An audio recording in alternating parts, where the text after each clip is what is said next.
Hi everyone, I am the author of Loving Large, Patti Hall. I'd like to read a bit from the preface of the book for you.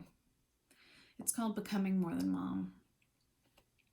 I wrote Loving Large for the rare moms and warrior dads, parents forced on a harrowing, interminable journey without a map, like more than 30 to 40 million families across North America today. The metaphor of being lost at sea resonated with me. My new normal was fearing that the water around me was filled with unspeakably frightening things, and yet I had to move through it toward a destination no one would ever choose. We think we comprehend the boundaries of responsibility when we opt into parenthood. We think we know a lot of things when we have babies. I believed I was a competent mother by the time my kids were in their teens, but I was pulled into the unknown waters of duty, loyalty, and love, sure, but primarily I was pulled by necessity. Because I couldn't find an answer to the one question that drove me to wade in still deeper. If not me, then who will save my child? This is what parents sign up for in the for better or worse scenario called life with kids.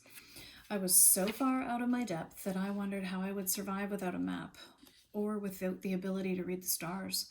What did that make me? I looked up the origin of landlubber.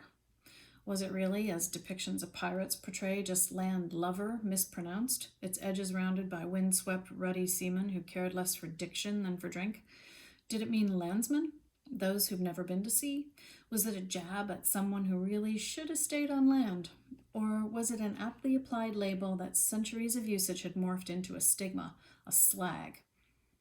I turned to Admiral W.H. Smythe's 1867 digest, The Sailor's Word Book. Defined landlubber there as a sailor's insult for the masses of people who didn't sail and were also unemployed, but other nautical dictionaries and that lubber is a clumsy person and sometimes a lout, and to an able seaman, unseasoned or inexperienced. This would be fairly applied to a newbie sailor who hasn't yet gained her sea legs, I reckoned.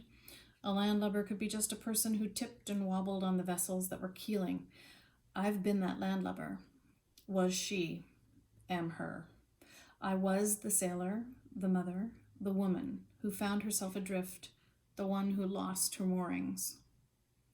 Although writing was my profession and my passion, and writing to heal one of my specialties, I had to be spurred to write our story at first, and that prompt came from my son. We should write a blog or something to tell other people how to find doctors. So I wrote. Aaron changed his mind, or his experience with the disease changed it for him. He waffled about being involved in the telling or not telling of his story, ultimately preferring his privacy over reliving the events, but he always supported me writing about it. As a writing coach, I knew the sound of writer's angst well, but was surprised to hear it coming out of me. I couldn't remember the exhausting anguish of inching forward. What I needed to nudge me arrived in the form of an email from the other side of the world, from a mom whose daughter had a diagnosis and little else.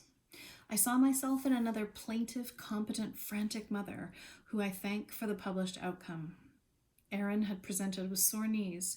Claire, Tony's daughter, had taut, unbending legs, her ligaments stretched by bones reaching for height her softer tissues were not designed for.